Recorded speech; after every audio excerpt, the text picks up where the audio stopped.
Hey guys, Pastor Jeff here. Welcome back to the Brave Way podcast. We're in session 4 as we've been talking about dating, engagement, young marrieds, and today we're going to talk about seasoned marriage. And once you've been married for a while, maybe it's been a couple decades, maybe a little bit longer, how do you keep and stoke the fires of the marriage? What are things that are important in doing that? Because marriage is permanent, because marriage is for life, because you want to continue to honor the Lord. Let me just start off with this. Can marriage get better? Absolutely, 100%. Yeah, it has for us. Yeah, I think it's better now than even when we first got married. Yes. Because I think the lie that's told to the world is, especially as singles, is, hey, have all the sex that you want because you're going to get old and then marriage isn't very good. Right. What the Bible tells is marriage gets better and better and That's better right. if you continue to let God be at the center of it. So Right. what are some of the things that you've seen or that we've seen when it comes to people who have been married for a long time, either that are doing things well or really struggling down the road? What are some of the things that you've observed? Yeah. I think it's so important to continue to date, to continue to listen to one another, to continue to preference each other, that we have both seen people that preference their jobs, and over time, they just lose the relationship or they preference their children. Women tend to do this more, where you're just so busy with all their activities, and now you're an empty nester, and you're like, "Who's this next to me? I don't Right. even know this person. I don't recognize them." Yeah. So you mentioned a couple things. One is just the preferencing that you have for one another. That's got to be continual, right? 100%. Yeah, because marriage is dynamic. I mean, you're always changing. I'm always changing. God is always growing us. So if we don't stay connected, Yep. it's very, very difficult, right? And so what are some things that married couples, seasoned married couples, they can do or put on the schedule or make a priority in their marriage to keep the embers burning, so to Yeah. speak? I mean, you and I enjoy getting away. Mm-hmm. We enjoy going to hotels and just getting away because when you're home, sometimes you're still doing the phone calls, you're still dealing with the kids. We have teenagers now, and so they have a lot going on in their lives, and we need to continue to preference each other. And the best way to do that sometimes is to get away. Yeah. And so we try to do weekly date nights. It's not always the case that we do weekly date nights, but if we haven't had one, I mean, one of us will say, hey, we need this. Yeah. Let's make sure we get out. And like we've told before, every couple has things that they enjoy doing. Right. Sometimes we enjoy going to sporting events. Yeah. Sometimes you don't. Sometimes we enjoy going to concerts. Sometimes we enjoy going out to dinner. Sometimes we enjoy going out for a walk. Right. It just can be a number of different things. It could be a coffee shop. Sometimes we've found that it's easier for us to get lunch during the day than it is for us to get dinner in the evening. So different seasons require different things, but the preferencing needs to stay the same. And then what are some of the things you enjoy doing? Like we've always enjoyed travel. We always enjoy getting out of town. We always enjoy new places that we get to go. Yeah. So we still try to do that as often as we can. And even if it's only for a day or two, it's so refreshing to us because it fills our tank that we found some things that we enjoy doing together, get a lot of time together, rejuvenate together, and then we can come back and do the very things God's called us to do. And so the preferencing of one another, nothing changes over time. Right. I mean, we think like, oh, we've been married a long time, we get it. But the same foundation is still true. You don't want to take each other for granted. He's always going to love me. He's always going to understand me. You need to preference him. My husband loves going to sporting events, and so I enjoy going with him just to be with him and to laugh with him. And I get to go some. But even if you're in a busy season of life, you can't get away. We love prayer walks because we're listening to each other's heart. We're listening to what the person's praying over. It just brings intimacy into the relationship. Yeah. And it's good to figure out how you can laugh together. Yes. Like what causes you to laugh, what causes you to be fun. And some of the stuff we do, I mean, it doesn't mean we shelf our kids. We love our children. Yeah. We like laughing with them. This past week, we do cake wars every February. We just did cake wars. My son and I never win, but we still participate. And I didn't get any awards. I should get a participation award, but probably should, but I didn't. But it's just fun. We do things with them that we have fun doing. We get away with them that we have fun doing. But we definitely preference one another, and we've learned each other enough. And you know this enough that if you're feeling like, hey, I haven't seen you, instead of pouting or being mad or making me guess at what's going on, you're good at saying, hey, I feel like I'm not seeing you anymore. I don't feel like I'm a priority. Yeah. And I quickly am like, okay, I didn't realize that was going on. And I Yeah. would say this, I think sometimes ladies, we as guys don't get it. Right. It's kind of like I always joke when I preach, like a You wife have can say, hey, to. didn't you see that underwear on the floor? And it's like, yeah, that's why I stepped over it. Because things Yeah. don't bother us the same, but That's right. they don't, and But you so, have to speak what's on your mind. but relational quality time, I know, is huge Yeah. for you. And it is for me, but it's in a different Right. way than it is for you. But in the same respect, if you don't tell me what's on your mind, I have no idea Right. what you need. Yeah. Even though, it's been many years of marriage now, sometimes you are looking for something that I didn't even pick up on. Yep. Yeah. And it's important because we sometimes make assumptions. Well, we've been married over 2 decades now, so you should just know. Right. And there's no you should just know. It's, hey, this happened and it mean a lot to me if. Mm, And we're Yep. quick to want to preference each other. That's right. And so you never want to lose that. You always want to preference one another, and you want to build your life together. I mean, I encourage Yes. people, to share money, to share resources, to share your stuff. It doesn't mean you can't have one big pot of money y'all share and you give each other an allowance to do things. I'm not talking about that, but I'm talking about when we've seen people that have 2 different bank accounts. He makes his money, I make my money. Right. Or he does his thing with his guys and I do my thing with my gals. And when you start building separate lives, it just doesn't tend to go as well. That's right. Let's talk about another one. How important, and while we're talking about time, how important is it for husbands and wives to spend time together? I mean, we've known people that have lived in different cities because jobs required it, or Yeah. have lived in different cities for things that they were doing with their job, or been on the road too much. How Yeah. important is it that we're together? It's so important to be physically intimate with each other and not to take that for granted. And it's the glue to the marriage. God made it. It's beautiful. And it's so important to have that when you're away. You don't have that, and it's can be a struggle. Also, just being able to communicate with the person on a regular basis when you're traveling and hearing their heart. I'm always telling you, okay, what's on your heart? What's God telling you? Mm-hmm. That's so important I to think me. it's impossible to live a marriage long distance. I mean, sometimes it requires being apart, but you should fight for closeness too. That's right. That's part of the oneness, is being close. You talked about sexual intimacy. I think there's this false narrative in the church that's for young people.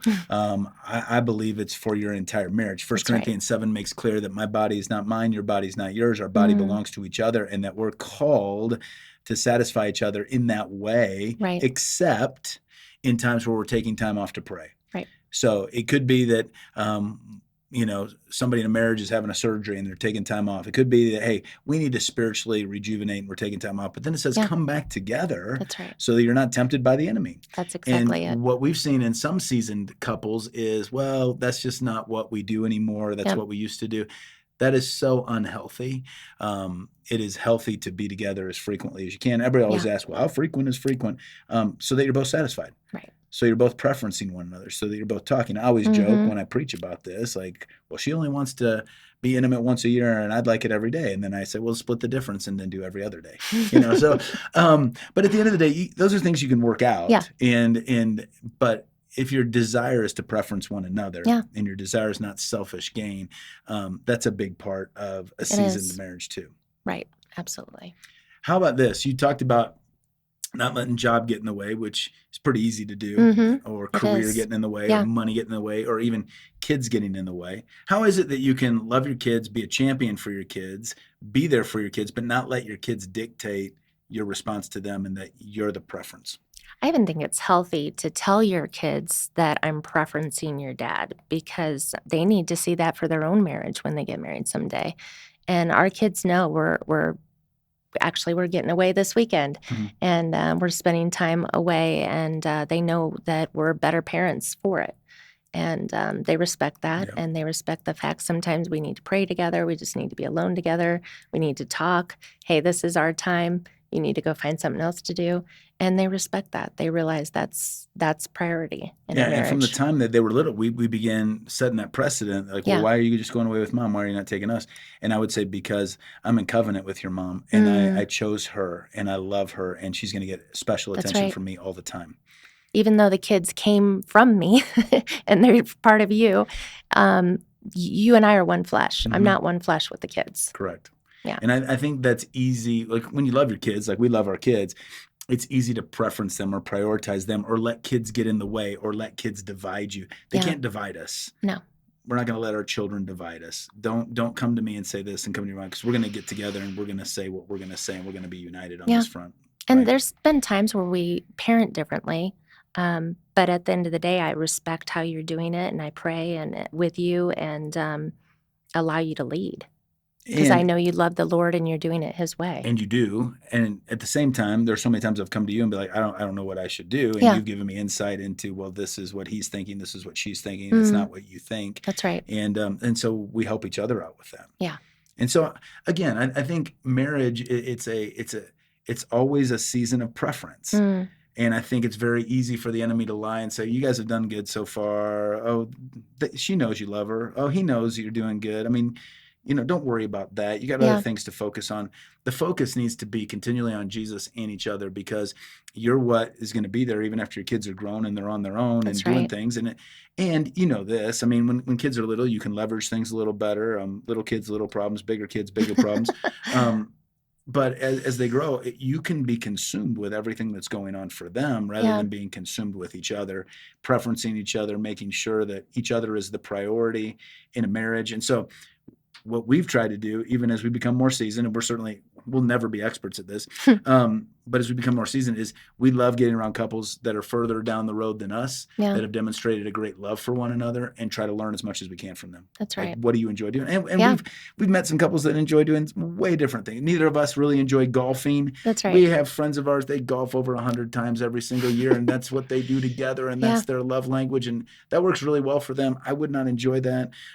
So it's, what is it that you enjoy, and how do you enjoy each other, and what are the things that really excite both of you so that you can walk away? We've enjoyed Broadway shows. We love going to Broadway shows and musicals and stuff like that. And we leave that and have a nice dinner. We're like, oh, that was so incredible. Yeah. Some people, I have a really good friend, hates musicals, hates all that. Can't believe I like them. And that's fine too. And so, maybe you go climb a cliff or do something like that, like he does. I don't know. But at the end of the day, if you preference one another and you continue to preference one another, it continues to kindle the flames and the love that you've always had. And I would argue it gets better and better and better, because what I love to tell people, I know you tell people too, because of all that we've been through, like, I would never want to start over. No. What makes us strong is what we've been through. Well, and you're fighting for each other. You're fighting for oneness. Yeah. I fought for you. Absolutely. I know you fought for me. I'm like, why would I want to look anywhere else? And so I would say, as you preference one another, it's important to always continue to preference one another. And we haven't talked about it during these podcasts, but I made a decision a long time ago that I don't spend time alone with any other woman other than you, unless it's my daughters or my mom or your mom. Yeah. That's about it. And vice versa. Yeah. And there's good reason for that. Yeah. And it's not because I'm worried about me, but I don't want to communicate anything to anybody else. I don't want to share emotion with anybody else. I don't want to share my thoughts with anybody else. So, if I'm in church and we have gals that are working there, we kind of have the you and two rule. So I'm going to be there with another person. I'm usually going to be with you or somebody else on staff, but I'm not meeting alone with gals because I'm preferencing you. Yeah. You get my heart, you get my emotion, you get to know my day. There's no way. That reminds me of, this hasn't been an issue in my life because I'm not really on social media, but social media can be a problem. Connecting with the old friends of the opposite sex and starting a relationship with them online. It's just, we would never even attempt to do that because it just is setting yourself up to fail. Yep. Yeah. Because the way that God intended marriage to be is that we should be spending the most time together. We should be preferencing each other. We should be developing the chemistry. We should be coming together, and that's not to be shared with anybody else. And so I think as you grow, as you share vision, as you share money, as you share hopes, as you share dreams, as you share your kids, but we're all doing it with each other for the sake of meeting Jesus face to face so he can say, well done, good and faithful servant. So my goal is when I meet Jesus is that he says Kim is more holy, Mm, loving, gracious, and good because of the way that you invested in her and elevated her. that's good. And Kim's desire to hear, which she will, is that Jeff is a more godly man because of the way that you respected him and submitted to him Mm, throughout your entire marriage. Now, does that mean we've gotten it right every single time? No. If you came and lived at our house, you would see that we still have times this very week we don't do it right. That's yeah, totally fine. But we're quick to forgive. We're quick to say I'm sorry. We're that's quick to right. ask for forgiveness. And in that process, we both know that we value the other, It's and good. it's important. Yeah. And I think what happens for seasoned married couples is they get in the routine, like, oh, this is my job. Oh, this is her job. Oh, these are our kids. This is his game. This is her thing. This Yeah. is her career. And we see parents try to live vicariously through their kids, and they think that their goal is just to make sure their kids are successful versus seeing their kids be godly because of the way that you treat one another. Yes, that's And good. so at the end of the day, It's good. if you're a seasoned couple, never stop preferencing Christ and one another in your life I because like it's that. the Yeah. most important relationship that you have. And if you get that right, everything else falls into place. And if you get that wrong, it doesn't really matter. And so, I mean, you Mm, know this, and I'm not mentioning names or doing anything, but when I see a couple that's been married for in their 60s or in their 70s, have been married for 30 or 40 years, and then find out they've been having an affair for 7, 8, 9, 10 years, mm, it breaks my heart because I'm yeah. like, I don't believe anything that you say. I mean, Right. you don't have integrity, That's right. and that didn't start just 7, 8, 9, 10 years No, ago. That was a chasm in your relationship from a long time ago that then the enemy was able to pour into and feed. So that's right. you have to be honest. You have to keep short accounts. You have to forgive. That's You right. keep doing the same painstaking things that you did that got you there, Yeah. and then you demonstrate it through your words, through your actions, through your cards, through your love, through the Yeah. food that you make, through the walks that you have. Everything that you do is demonstrating you're it. And if I had to pick all over again, I'd pick you. And I wish Yeah. I would have met you earlier. I mean, Yeah. and that's just not me saying it. That you have to feel that. And I have That's to feel good. that. And so that's what makes marriage great is the preferencing of one another. And all Mm, throughout scripture, whether it's loving God and loving others, whether it's preferencing one another, was humbling yourself before one another. I mean, all the one another's really work well in a marriage. right. Pray for one another, encourage one another, admonish one another. When you really know that the other person has your back, it's special because It is. people see you, they don't know you, they see you as the sweetest, nicest, kindest thing, which you are the sweetest, nicest kindest thing. But what they don't see is your ability to say very hard things to me Yeah, in a way that would probably shock them. But I can hear them from you because I know you have my back. I do. Even when I don't want to hear them, I know you're right. And so we have that kind of relationship Right. because we built trust over time. And trust takes a lifetime to build and it can be broken in a moment. And so Yeah. that's why it's important that you continue to preference one another Right. and you fight for the same oneness, whether you've been married for a minute or Right. whether you've been married for 10, 20, 50, 70, 80 years. Yeah. You're still fighting for this. And every day you get up like, hey, you're the one I chose. And it's not wrong, and you haven't failed if you go see a counselor later in life and get a third party and get someone that can help you mediate and get back together again what you used to have. 100%. Yeah. It's 100%. godly.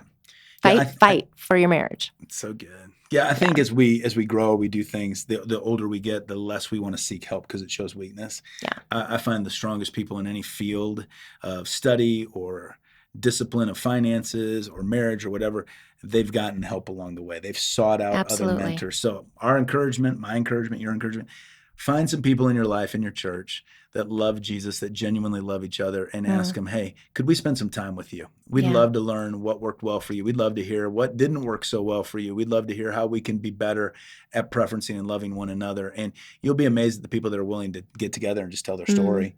And you can learn so much in a moment from somebody that's further down the road than you. So encourage you to continue to learn, continue to love, continue to preference one another. So That's good. I'm looking forward to Yeah. going the distance with Let's you. go. I don't know how long that's going to be, but till death do we part. That's I hope right. it's a long, Amen. long time. And but you're a blessing. I love you. You're a blessing. Thank you. Thank you. All right. Hope this has been helpful to you in this series. We've enjoyed doing it. Every time we do this, usually we're on the car ride home saying, I needed to be better at this. I can get better at this, all those kind of things. When we counsel people, we always know how we can be better at things because we're still a work in progress too. That's right. We're under construction until we Always. meet Jesus. Amen. So hopefully this is helpful to you no matter where you are. There's always hope. There's always help in Christ Jesus and in God's people. So hope this is helpful to you as you continue to take your next steps. And until we talk to you next time, know this from our heart to yours, that you You are are loved. loved.